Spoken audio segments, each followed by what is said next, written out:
تازه خبر کابل کې د طالبانو د لوی غونډې پر مراسمو وسلوال برید شوی او سخته جګړه روانه ده. د طالبانو مرستې ته الوتکې هم رسیدلي. جزئیات یې هم دلته راسره وګورئ او چینل هم سبسکرایب کړئ. د کابل تخنیکي پوهنتون ته څیرمه د چاودنې او ډزو غږونه اورېدل شوي. یو شمېر سرچینو د لوی جرګې خیمې ته څیرمه د چاودنو او ډزو د غږ اورېدو خبر ورکړی دی.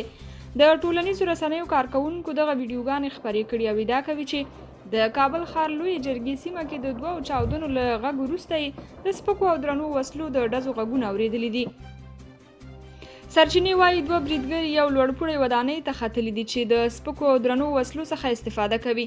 ویډیوګانو کې لیدل کېږي چې طالبانو سیمو ته الوتکې هم رسولي دي. په همدې حال د ازادۍ جبهه د یاد برید مسؤلیت مني او ویلي دي چې د دوی اتلانو دا برید کړی. په ورته وخت کې د طالبانو د حکومت په بلنه د لوی جرګې په تالار کې د دیني علماو غونډه روانه ده چې شاوخوا 3500 تنه چې ډیری یې دیني عالمان دي ګډون کوي.